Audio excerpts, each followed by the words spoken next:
Yeah, so I will, my name is Dmytro, for those of you who do not know, and I will tell you about matrix product structures and different, oh no, chat. Yeah, Amrit is coming. And different landscapes of where we apply them and why we need them. Come on, yeah. So let me start with a slightly different story. So there was a bird a long time ago in Hawaii, which was particularly suited for that archipelago. And so its descendants, they went on and occupied all the different niches that there are for birds in Hawaii.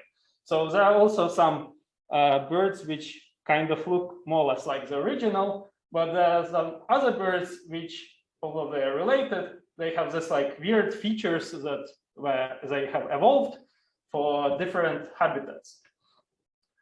And this story is called adaptive radiation, and it helps. So when one good idea radiates into many other ideas, and this idea is not specific to this particular bird in Hawaii, it happens everywhere. In particular, it happens in our like completely different world of many-body quantum physics problems. So that's our venerable ancestor MPS in this rich habitat of one-dimensional systems. And we know that it's very well adapted for this habitat. And I will tell you that there are actually like a lot of its descendants, which might look funky and tricky at first, but you will see that they come in naturally because they feed on a slightly different food than matrix product states. And hopefully you will see why. So this talk, because I have the time and diverse auditorium of both experienced researchers and students who were just bachelors 2 months ago, it's going to be half tutorial and half research talk. I know that some of you are extremely well versed in MPS.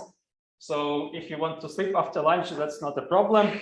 I have brought a bell over here. I will tell you when the research part will start. So let's talk about the basis of our key of interest, matrix product states. So we have those things called tensor networks, and they originate from just looking at many-body wave functions. So you have this huge matrix of coefficients that you need to keep track of. And for purpose of convenience and not keeping track of all those indices, like not writing them directly, we will just draw a big blob which corresponds to this system with these legs corresponding to different physical spins, and there are exponentially many degrees of freedom, of course. And if there was a physical principle why we could write this big blob as a contraction of two smaller blobs, so contraction of two smaller tensors, that would be nice. That would drastically reduce the number of degrees of freedom. So if the dimension of this shared index is psi, called the bond dimension, and if this dimension is small, then this number is much smaller than the upper one. And if I keep doing it over and over and over again and bring it to a logical conclusion, I arrive at MPS, and conveniently it has only linear in the system size number of parameters. That's not the only reason why we love this ansatz. Not only it's very economical, it's also very efficient to work with. Namely, you can contract the network efficiently. So it means that if you have a local operator, you can compute its expectation values really fast, just because this big trains of tensors, they're basically this one single matrix put into some high power. And this can be done very fast. But there's even deeper and better reason to study them. Namely, MPS reproduces physics very well. Namely, they're intimately connected in two ways to ground states of local 1D Hamiltonians. So to formulate this last statement a bit more precisely, let's look at what we cut when we have Tensor Network, an MPS. So if we have a bipartition of state, we can write a Schmidt decomposition. But if our state is an MPS, then of course you have this bond dimension pi, which limits the number of Schmidt coefficients. So you get rid of other Schmidt coefficients, they're not just there. So you can say that this is a measure of how big your error is. And a theorem due to Hastings and then wisely improved by so the idea was by Hastings, but the actual parameters and exponents improved later, is that if you start with a one-dimensional gap local Hamiltonian, then of bond dimension psi, then this error drops as psi to minus some power c. So this means that if you keep increasing your bond dimension, your error gets smaller and smaller and smaller really fast. So this is very efficient and very nice. Now that we know that in principle there is a reason to work with them, how do we actually work with them? So side note, so the theorem has something to do with a thing called area law of entanglement.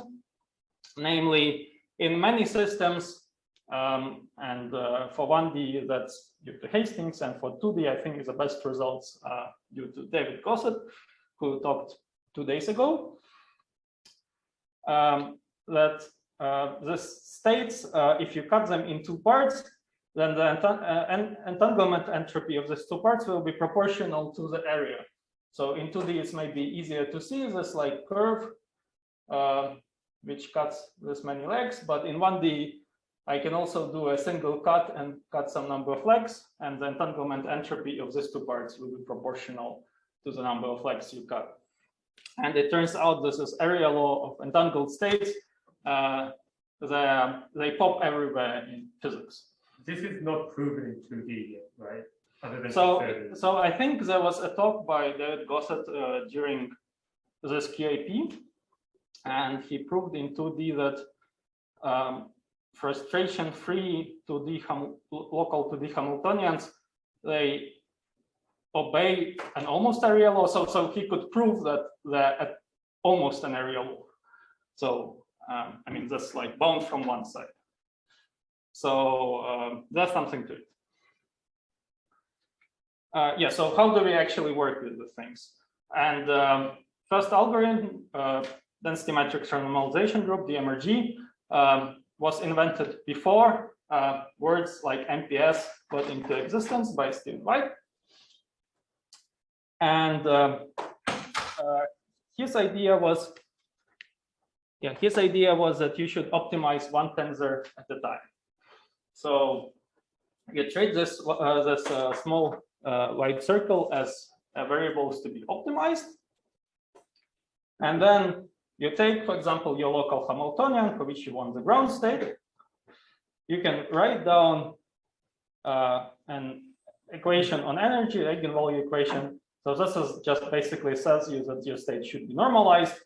This is the energy. And you should keep the energy as small as possible. So this equation is basically an eigenvalue equation, and you can extract these tensors from this equation. This also works for slightly more general Hamiltonians, namely for matrix product operator Hamiltonians. All local Hamiltonians are matrix product operator Hamiltonians, but not vice versa. So this probably should ring a bell that matrix product operators, so a useful thing. We will talk about them slightly later. And this is the workhorse of 1D numerics as of last 20, 30 years already. However, it's not always that you have an energy way to optimize an energy. For example, instead of looking for ground states, you might be interested in an evolution in time. And then MPS still permits an efficient algorithm for that, slightly slower, but it still works. So you can trotterize your Hamiltonian, evolution with your Hamiltonian, and then obtain this circuit. and then apply trautorization, whatever number of steps it takes. I mean, so why does it work? I mean, naively, you would think that the bond dimension will grow, and let's look at what happens in one single step. So you take your single piece of MPS and evolve it, and then you can draw a small little box around it and block it, and you will have a slightly other tensor, bigger tensor. But then you can treat it as matrix with these two indices as like one index of a matrix, and this other two indices as the other index of a matrix. And you can do single value decomposition. And then you throw out small eigenvalues to obtain MPS of the similar bond dimension as before. And you just keep looping in this fashion. So of course you are doing some approximation, but at least it's tractable in terms of computational time. You can also use the same kind of idea to search for ground states actually. And while it might be not very clear why not use the MRG, it's important for mixed states. We will talk about that. So instead of time evolution, you will have imaginary time evolution, which brings you to the ground state. So I thought that there's a two-way connection with Hamiltonians and MPS. So let's talk about connection the other way around. So, I mean, can you devise, for example, a preparation protocol for MPS, for a given MPS of interest, if it's highly entangled or useful or something like that? If it were a ground state of some Hamiltonian, that would definitely help. So a parent Hamiltonian is a gapped local frustration-free Hamiltonian, and it's parent for a particular space V, such that V and only V is its ground space. And the idea behind construction of parent Hamiltonians is that you can use only local information and look only at a couple of sites. So you basically project to a space spanned by this couple of sites and construct your Hamiltonian from these projectors. So in picture language, your local term in a Hamiltonian will be just identity minus a projector to the space. And here I have chosen a locality of Hamiltonian to be 2. So definitely this MPS is a ground state of this one. You can just put it over here and see it. However, there might be extra states. So for example, if you're really unfortunate, it might turn out that this HI is just 0. But there is an important result that if you keep increasing your locality, then you do not need to increase it all that far to actually hit this bound that this construction will produce you a genuine parent Hamiltonian for any MPS. So that's indeed like one-to-one correspondence for matrix product states. Question? Yes. So this tensor that we have in brackets, yes, it still has the virtual edges. Yeah, so it's a space. So yeah, so exactly. I might have been not very clear about that. So this is a linear space, and you can put different boundary conditions here. And you're projecting onto that entire space. Yeah, I'm projecting into an entire space. So if you look previously, there's this kernel of a density matrix, and kernel is space. Yeah, so people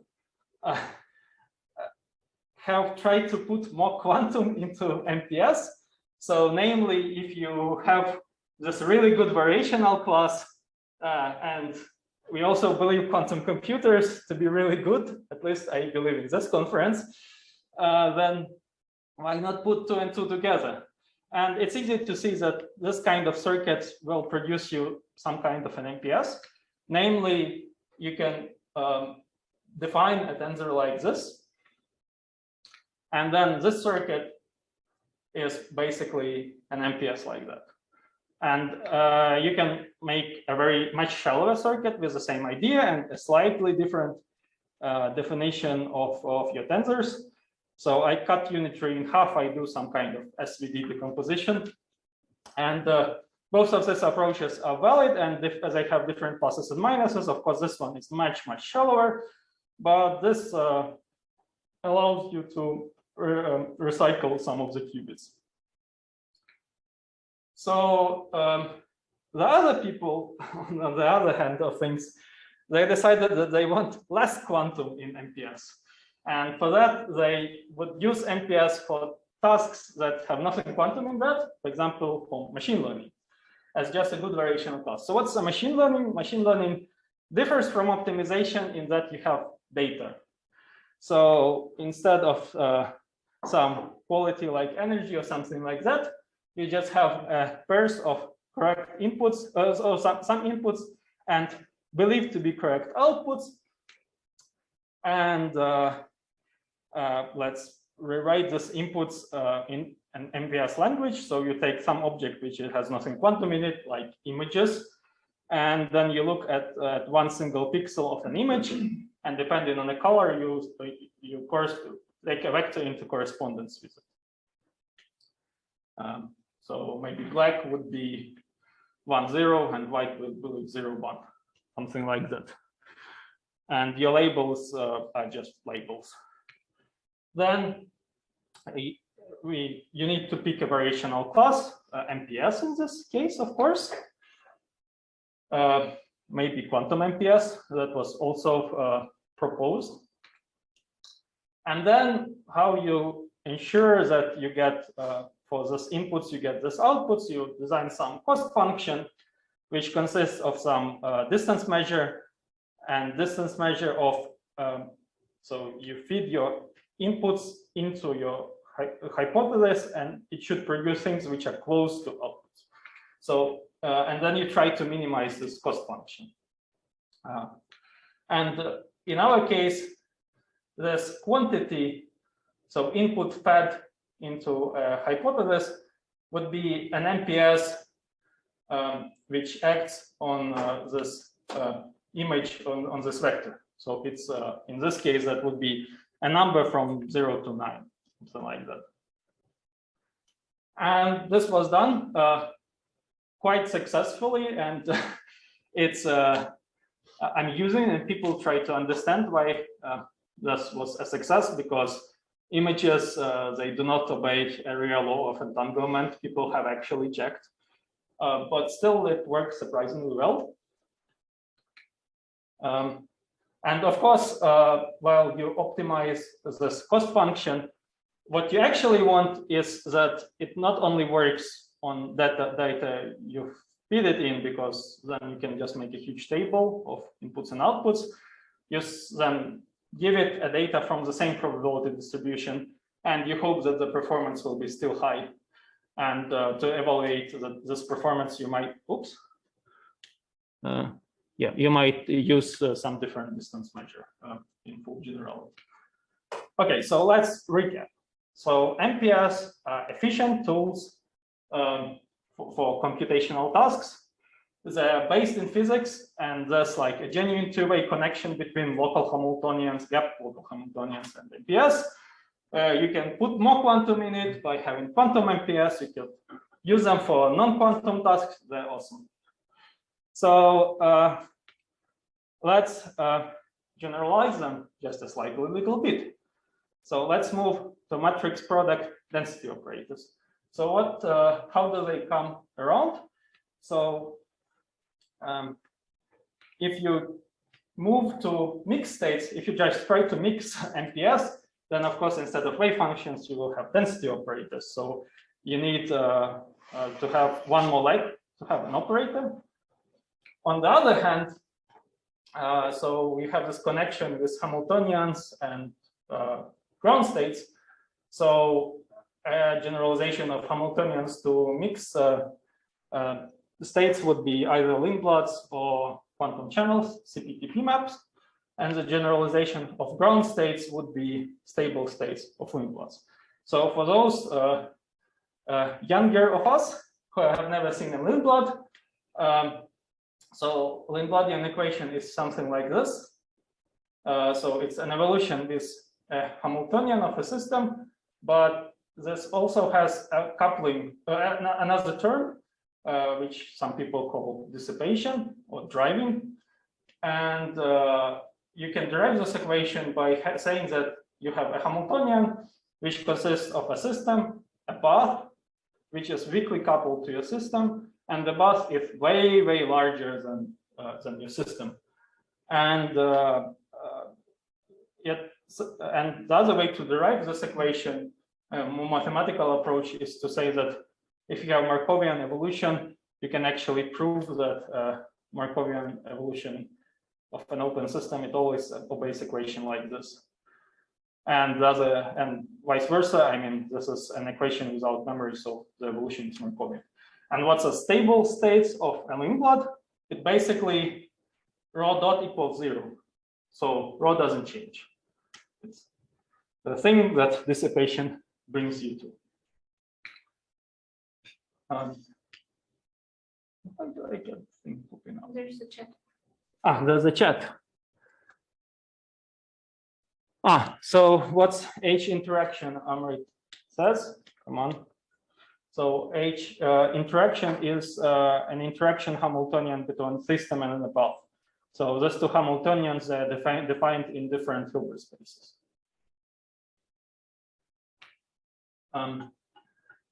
So there's some good evidence that stable states of local Hamiltonians, they're actually of MPDO form. So this evidence come from two sources. One source is extensive numerics. So people were using MPDOs for various numerical experiments with open, driven, non-equilibrium systems with quite a lot of success. But there's more to it. We have algebraic in our name of a workshop. So indeed, the theorem which says that you can approximate worm states with MPDOs. And interestingly, unlike the previous theorem for MPS, this theorem works in any dimension. So it tells you that if you want to approximate a thermal state up to an error epsilon, that your bond dimension of MPDO or its higher dimension analog should be like this. And you see why I say worm states is because you have O of beta in the exponent.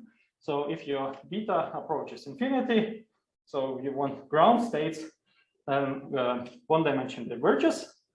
But if you have finite temperature, then everything works quite nicely. And of course, and people still investigate this, but of course, there's this area law of entanglement also popping up for MPDOs. So if you take entanglement of purification and it obeys area law, then MPDOs are a great idea. So not quite as strong of a statement as in, yes, Robert. I remember a discussion about the various norms that you could place there. Yeah. Here you have the one norm here. So there seem to be good norms and bad norms. Yeah, that's and true. They can kind of vary. I mean, as long as your Hilbert space dimension is fixed, maybe then there's not much difference. But when the Hilbert space dimension grows, then maybe these norms become very different. So what is a good norm? What is a bad norm? Or do you still say it doesn't matter? No, it does matter. It does matter. Unfortunately, I do not have like a very good answer. So I think people use the norm for what they can prove anything. But yeah, there's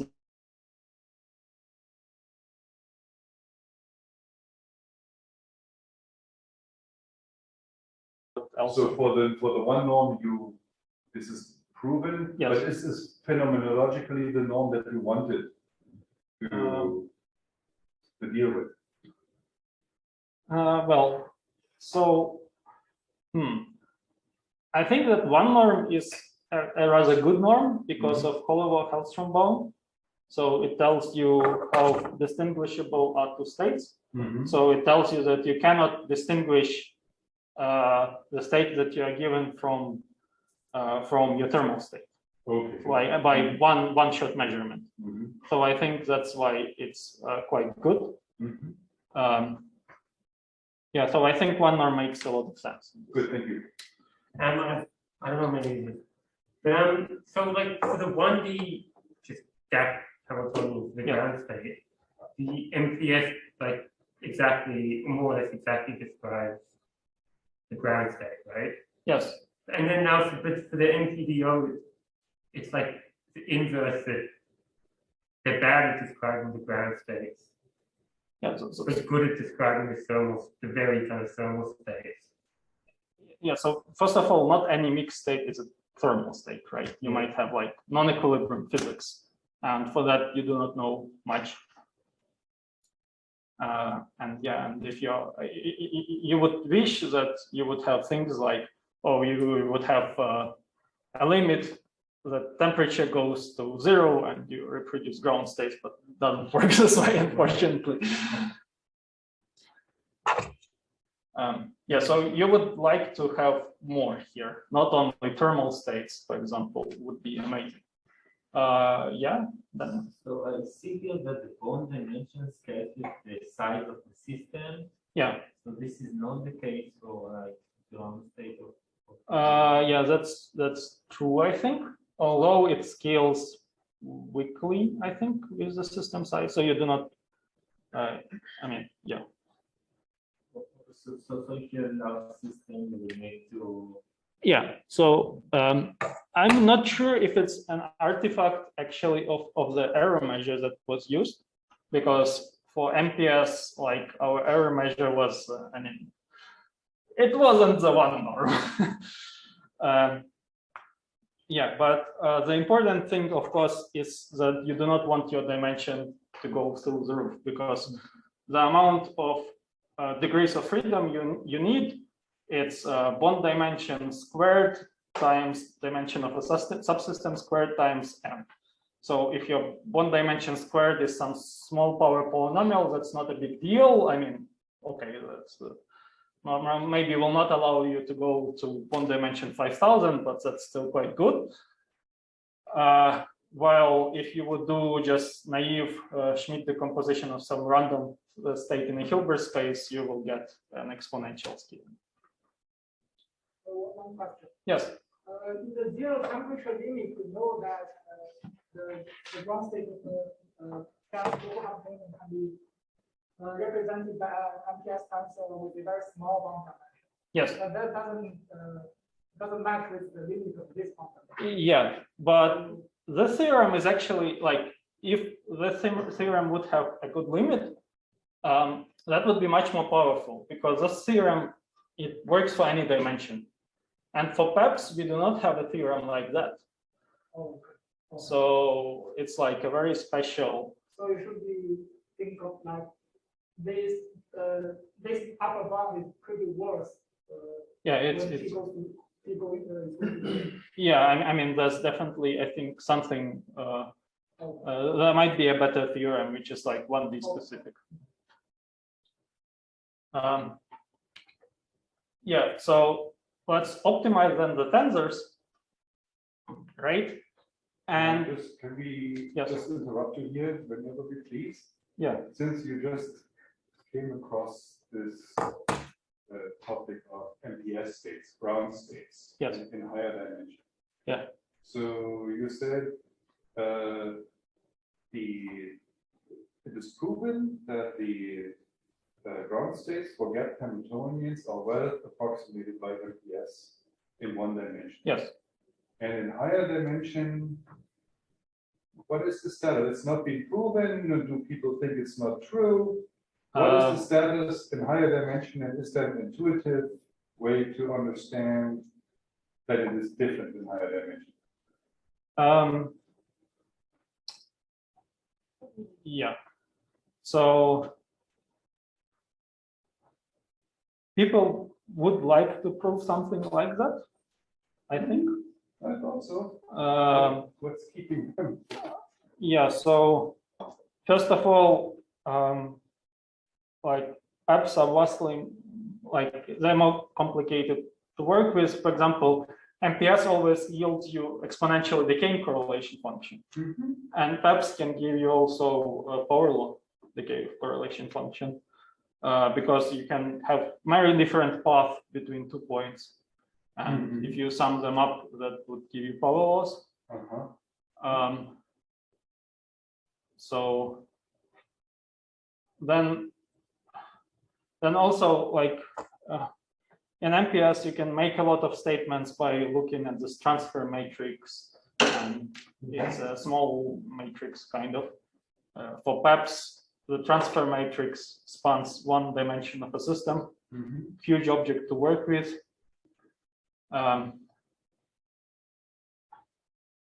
So I'm not sure if I have a good answer, except that it's more complicated. Yes, it's a technical obstacle. Uh, Or could the physics be different?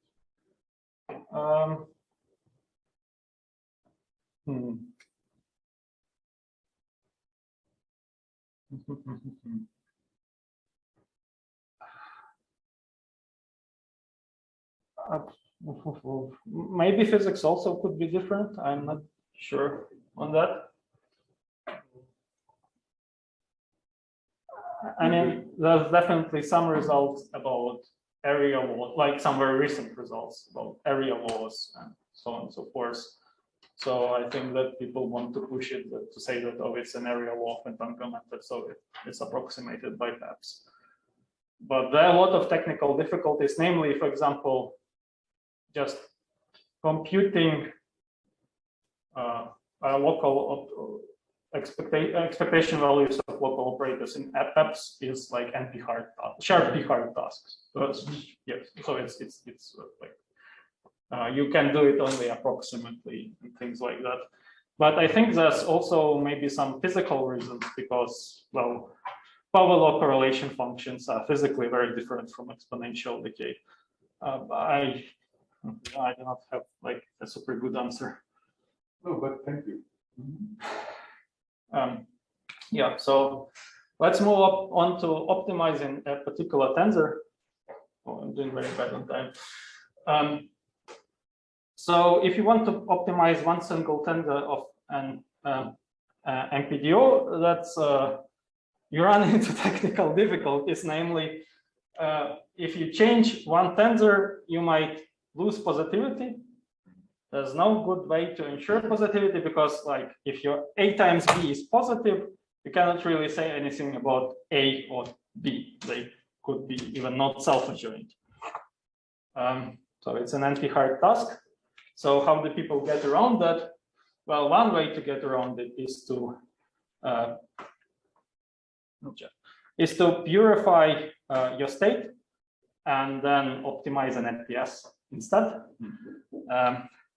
Some annoyances there, namely you may lose some nice properties like translational invariance, but okay, that's not too bad. The bigger problem though is that even a very small bond dimension MPS can be hugely mixed. So if you purify it, you get an MPS of huge bond dimension. There is sort of a way around it, so that people have shown how it happens. There's like a sort of way around it is namely if you do the trace out and purification up to a small error, if you allow it, then this blow up doesn't happen. If people were trying also to circumvent these problems via different ways. So, for example, you might sample, so you can do evolution of pure states, and you can rewrite this Lymphadene equation into a stochastic equation and sample MPSs. You might need a lot of samples, but people are doing that. Or you might solve a task which is related to solving the stable state space task, but not quite equivalent, and you hope that these tasks are sufficiently related so you can work it out. So that's why this approach of time evolution and block decimation is awesome because it just translates to mixed state without many differences. And this object, yeah, we will talk about this object next. This is our next specimen. I've told you that there's some connection between stable states and MPDOs, but what about the other way around? What if you have an awesome mixed state and you want an evolution that prepares it? I mean, it would be very nice. Is there such connection? I mean, you would think that MPDO is also almost MPS, but it turns out, and you can read my paper about that, so I should ring a bell. That's actually a very rarely is the case. And to understand that, we need a structure theorem about stable spaces. And before stable spaces, we will talk about fixed spaces, spaces of completely positive trace preserving maps of quantum channels. So they look like that. And worry not, I will explain every symbol here. So first of all, this is a matrix algebra. Then this matrix algebra, it doesn't have anything on some block, might not have anything. Then it has a direct sum of blocks. So it has this block diagonal composition. Each block is a matrix algebra. So you can have, it's a space of any matrices dk times dk. But some of those blocks might be dependent by this row. So if this row was an identity, like 1, 1, then you would have two same blocks, but row is any positive matrix. So one could be like twice the number of the other one. And then you can take this block diagonal space and rotate it to an arbitrary basis. So how are channels related to Lindblads? Is a difference between studying channels and Lindblads. Turns out that for parent, Lindblad doesn't matter. Why? Because if you have a fixed space, by the way, fixed space is T of rho equals rho, then you can construct a Lindblad with the same stable space by just taking T of rho minus rho times some constant. But there's also, if you have a stable space, you can construct a fixed space, some channel with a given fixed space. It only works for local and frustration-free Lindblads. So frustration-free means that, yeah, if it's 0 for the whole state, it's also 0 on some subsystem, and you just take a sum of exponentiation of local terms. That's how it works. So for parent, Lindblad is defined as frustration-free channels or Lindblads. So let's construct a pathological example, which will teach you why these things rarely have a parent Lindblad. So consider a very simple tensor. It only like diagonal elements are non-zero, and take this with bond dimension 2. Well, with bond dimension 2, you can construct a Lindblad basically by hand, very simply. But if you take bond dimension 3, you will have two Pauli operators. Two Pauli operators do not form an algebra. So there's no local Lindblad for this bond dimension 3 Lindblad for any locality, even like globally. But again, if you like get one more Pauli, then it works again. And you can construct this operator pretty easily by hand. So maybe we can study it in a greater detail, what happens. For that, we actually have a construction. So if you have an MPDO and you have a locality in mind K, then you can construct either construct a K local Lindblad, or the algorithm will say you that no, it doesn't exist. This algorithm works in 2 steps. So first you construct local operator in the Lymphadene, and then you sum them up and ensure that no extra states appeared in your stable space. So how do you construct a local term? You take a space of this k length k MPOs, and you search for the smallest algebra of this form, which we have seen. And very, very conveniently for us, this has this block diagonal structure and this algorithm for joint block diagonalization. And there are even algorithms for joint block diagonalization, which takes the dependencies into account.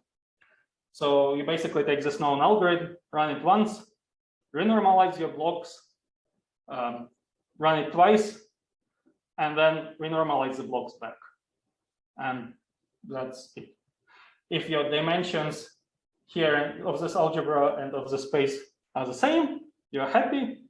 If they are different, sorry, there's no local term and you can abandon ship. The second step is to intersect this one small algebra. So you attempt to grow your chain by one more side, and you intersect this local algebra with algebra that stabilizes everything else. And of course, you hope that the whole space will still have your MPO structure of interest. So again, take a chain, grow it by one more side, act with a Lymphadene you constructed on it. It doesn't really matter. So this T-1 is just a projector on the space. And because you are interested only in stable spaces, no like other excited stuff, it doesn't really matter what kind of T you pick of all the possibilities. So that's how your operator looks like. And you see that all the terms except the very last one vanish. So on the very last one, we are interested, we are interested how many solutions you will have for a tensor such that this term also vanishes. And for that, you just need to calculate a rank of a matrix. And if it equals to 1 dimensions times d squared minus 1, you're happy, you have exactly the correct number of solutions. If it doesn't equal that, sorry, you got extra stable states and your locality doesn't work. Let's look at more examples. Favorite example with isothermal state. You can get this operator, the single value decomposition, write a thermal state through the tensors, see that you can design an MPO of this form, and then we are not interested in boundary condition. By the way, that's I'm not fixing boundary condition in any way, and that might be important. And I want to stabilize the space of interest. So it turns out that there's no two local Lymphadene. So you get the first stage of the algorithm running, but then you get extra stable states if you sum them up. But if you take full local Lymphadene, it works. But Eigenmodel is not very quantum. Let's look at Eigenmodel in transversal magnetic field. I don't know how to write this thermal state of this model as an MPO, but I can do a trotterization. So let's do that. And it's pretty trivial to write an MPDO. You just need to act with this extra operator on the slacks, and of course, the different trotterizations you can do. And there's no parent Lymphadene. At least I checked numerically for a variety of localities and temperatures and magnetic fields. Not happening. Why not? It was always the first stage of the algorithm which failed. So basically, these matrices, they have a lot of off-diagonal elements. There's not much structure to it. And if you take, and if somebody has a source on it, please tell me. But I believe that if you take 3 random matrices and look at the smallest algebra that contains all of them, I think that because of like SU2 representation in n-dimensional space, I guess your algebra will be just this huge one block of any matrices out there. It will have huge dimensionality, and so nothing works really. Okay, that didn't work, but we can construct other interesting, maybe slightly more structured quantum models which are related to Eigenmodel. So Eigenmodel can be thought of, you take your vacuum and you build on excitations on top of that, and you can take an entangled state and do the same thing.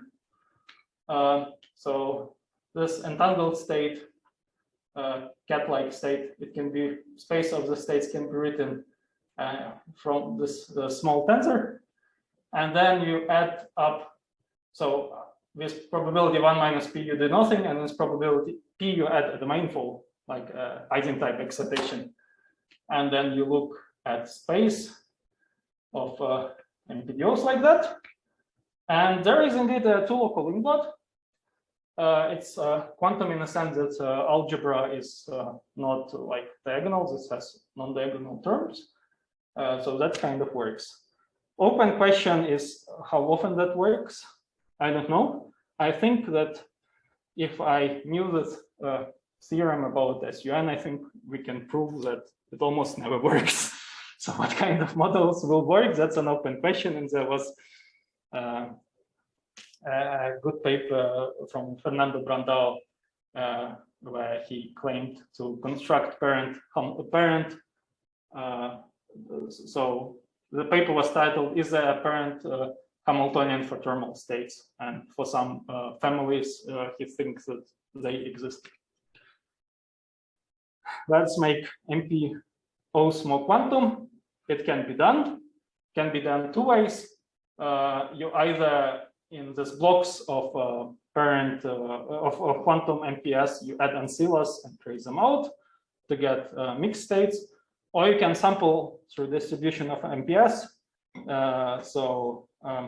That one would be more mixed than this one, but this one would require less qubits to implement. And there was a nice work done a couple of months ago, maybe 1-2, here at UBC from Andrew Potter, when they actually did this experimentally. This can be done. So let's mimic our experience with MPS and mainly the things less quantum. So what about machine learning? Can you like learn something with that? And you can do the same tricks as before with MPS, although I'm not sure how much new information you will bring that way. I think you just bring more complications and stuff. But you can like Google, like, so this and that looks good. Do machine learning people use something like that? And yeah, they do. They're called recurrent neural networks.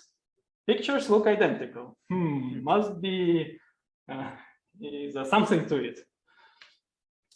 So what is recurrent machine learning? So it works on sequences of data points rather than single data points, and the sequences can be of varying lengths in your training data. And you train one single block here. You train like this, things share parameters. And you train it that given an input X, you get an output Y, but there's also some memory that it can call and modify.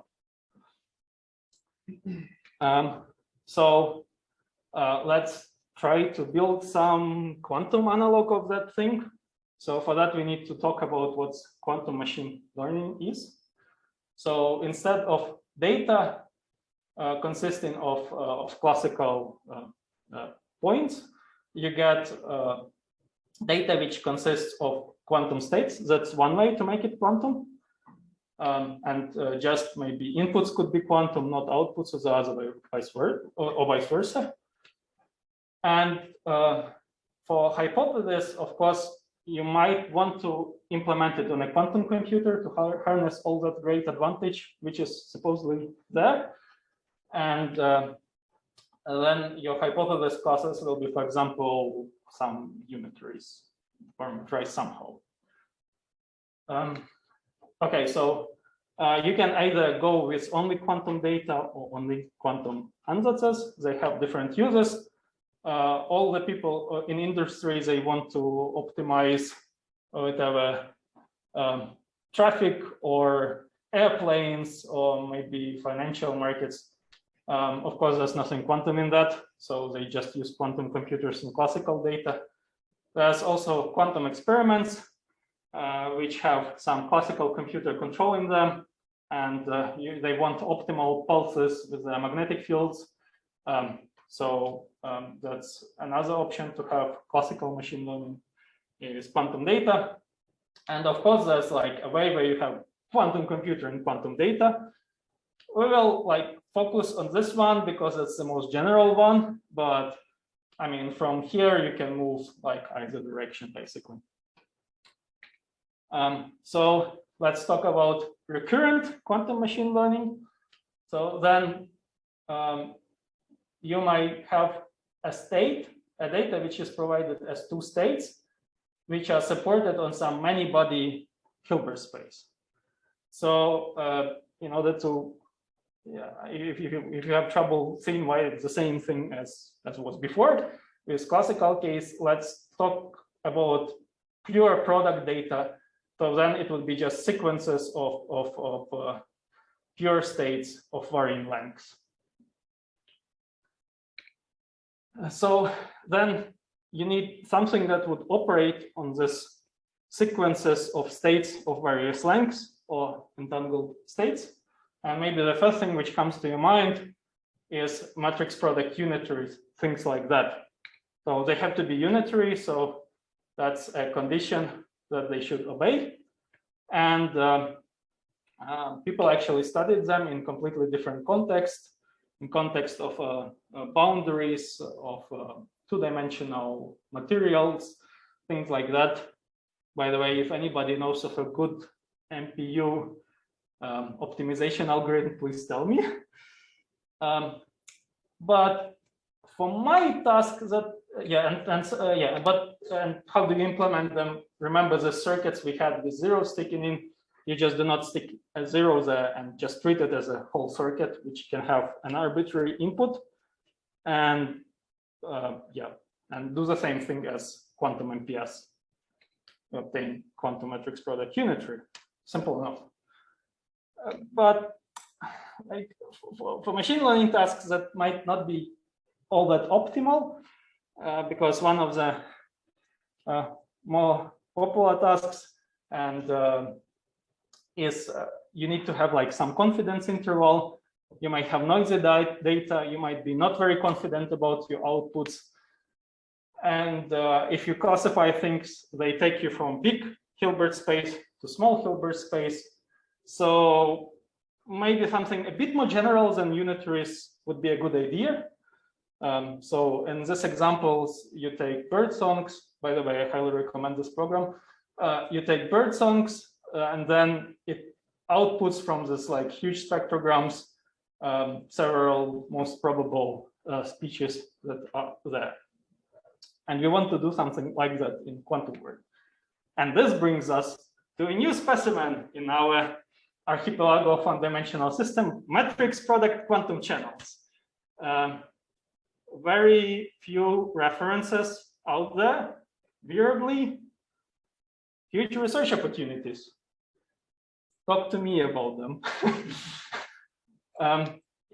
But of course, if you look at this kind of things, what you would need to do to implement them, you might want to do something like a Stein spring dilation. So a number of ancillas and a unitary operator which acts on all the ancillas and inputs together.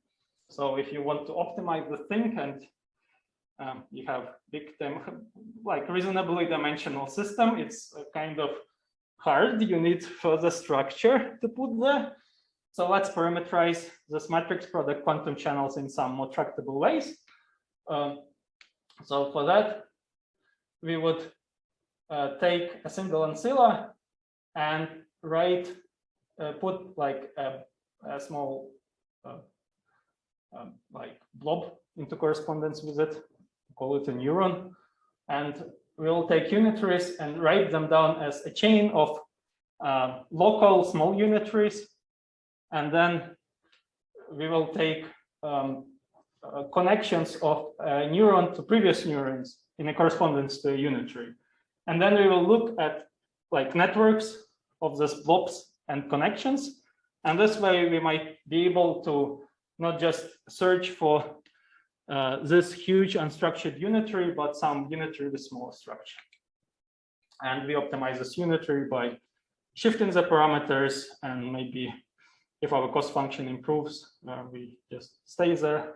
If it deteriorates, then not. Several cost functions which you might use the fidelity. If your outputs should be pure, you might use Hilbert-Schmidt, like something like a Hilbert-Schmidt norm, because you can evaluate it thanks to a swap trick. So recently there was an algorithm, also a polytime algorithm for fidelity of mixed states, but I don't think that it's experimentally tractable as of today. And yeah, that's our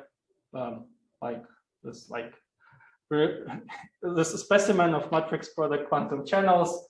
We will put more structure into it by looking at networks of smaller channels and study them. So I need to convince you that there are actually tasks where this makes sense. And one of the tasks is canceling some kind of noise which has frequency structure in it, like drifts, high frequency noise, or some bandpass filters. So you have a source of states, and you feed them in some denoiser which you trained maybe previously, because you have actually a beta experiment somewhere in the lab at NIST, or something stationary, expensive, and something which you do not have always access to. And then once you train it, you take your device, which maybe is not so great, into a field and just post-process your outputs. So it's kind of the same as people do with like microphones and stuff. Classically, they have simple circuits and then they do some post-processing, and then you have nice-ish sound quality. Cheaper than designing really good circuits from the start. So let's take some quantum state with some parameter of interest. You have these inputs of the states with the space, and your desired outputs are some function of what you've seen before and what you obtained at the start, and they're noisy. And you train a network like this with memory. This is just a notation that we will use. We will encode memory here and here, and we will study fully connected networks. So this task is way harder in quantum world than in classical world, because even if this function f is affine, you cannot add two phases due to no cloning theorem. There's no quantum channel like that. You cannot multiply two phases. There's no quantum channel like that because it's a nonlinear operation. So this kind of tasks are actually surprisingly hard to, this kind of filters are surprisingly hard to design. Let's start with a toy task of just a linear drift. Train a network. The various networks feed word ones and ones with memory. You see that you actually do need memory. It performs much better than if you would try to cancel drifts by just looking at input states. It's very easy to prove that if you do not have a memory, if you do not have this matrix product structure, then your performance, your fidelity will be 1/2, so you cannot really guess anything. Also works if your drift speed is like some nonlinear function. Yeah, so the more memory you have, the better it is.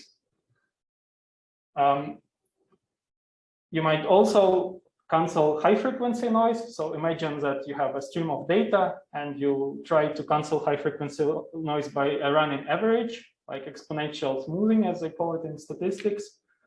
Harder task to understand. There seems to be indeed a small gap. If you have memory, it's better than if you do not have it. The problem is that feed-forward networks, feed-forward operations are actually quite good at canceling high frequency noise, and yeah, and because of this no addition and multiplication, you cannot reach fidelity 1, so you're stuck somewhere in between. You can estimate the things that how feed-forward networks perform, but yeah. But let's combine this with drifts. And then you have a new phenomena. You have a phenomena that you actually need some threshold. So there's like memory of at least size 2 that would bring you benefit.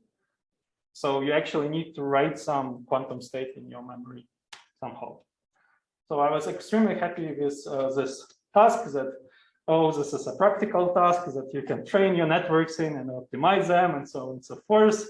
Seems like a possibility for an experiment until I looked at this drift task once more. And you could actually like solve it on a piece of paper and write down a circuit which would cancel a drift. And you basically see that what the memory does in that particular case. So it's not like that for high frequency noise. That's why it's harder. But to cancel drift, you basically have a counter, always a classical counter, and then you do a controlled operations on your input to cancel drifts. And a classical counter, I mean, why you need qubits for that? That's extremely inefficient use of qubits. And if you have some parameter which you have to call in over and over and over again because of non-cloning theorem, it's kind of lame to store it as a quantum state. So wouldn't it be awesome if we would have also a classical part which takes into account the storage of parameters which are just needed to be called? Wouldn't it be nice if we would have a quantum classical interface? Oh, guess what? I know somebody who deals with quantum classical interfaces all along. So in MBQC, we have it like built into it. So let's design a recurrent network. So this would be basically a computation on some graph state, which has like some readout qubits along the way, and it has this like periodic structure. So also matrix product structure, piece of graph that concatenates like entangles, like this different blocks over and over again. And then you have measurement outputs somewhere along the way, and you do some classical processing of these outputs and decide what to do on a later blocks. I have to say that this is very preliminary. There's a master student in our group who works on it, and there are some nice preliminary results, but yeah, it's a bit too preliminary for this talk. So let me conclude. As you've seen, there's all these different like places for matrix product structures. Don't be fixated on MPS. There are also amazing other structures, some of them like hugely underexplored. And while some of them might look almost the same, there's actually a lot of subtleties and differences in performance. So thanks for your attention, and I'm looking forward to your questions.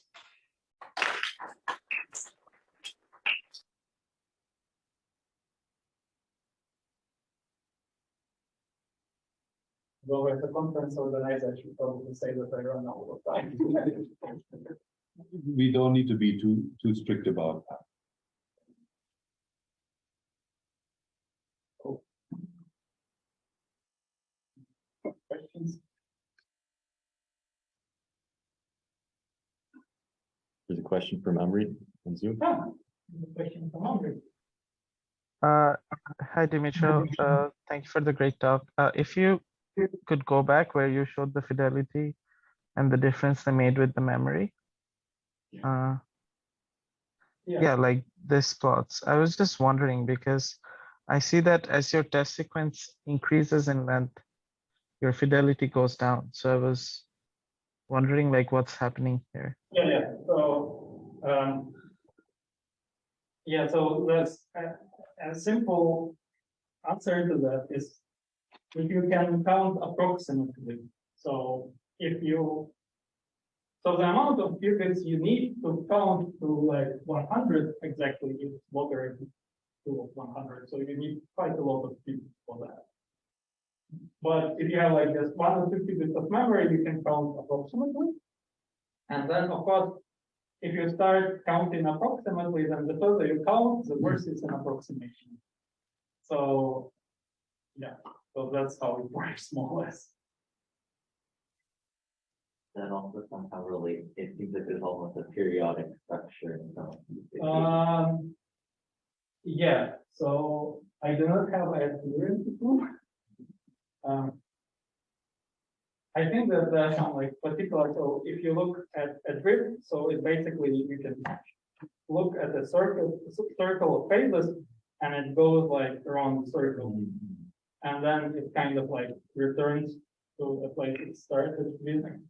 And that's, I think, why this periodic structure pops up, especially for recurrent networks.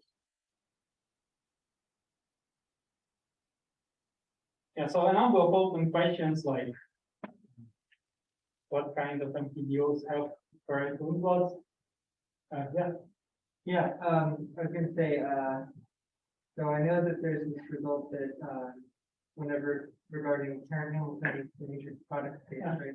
It's the injected product space that are going to be unique random. Yeah. And I guess if you have a similar result regarding the local parent Lymphadene, when do we know that there's like, will there always be a unique fixed state? Or is there some case about like certain MPDOs, I don't know, based on some structure that they have, may or may not be unique fixed point state there? Yeah, the injectivity is indeed important point. Yeah, that's actually how we prove the theorem. We prove that if we block that we will get an injective. Yes. Yeah. I don't think that this, so there's no theorem like that for MPDOs. And there might be certain classes of MPDOs. I don't know the answer for them.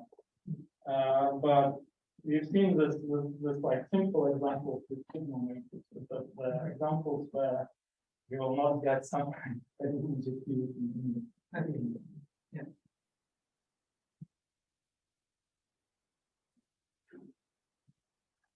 Yeah, it would be nice to have also more good tasks for matrix product channel. So like periodic evolution with time dependent Hamiltonian is one, you can evolve and then for example return to the same place, but because if Hamiltonian is time dependent, you start to evolve in the other space. And you can explain matrix product channels for that.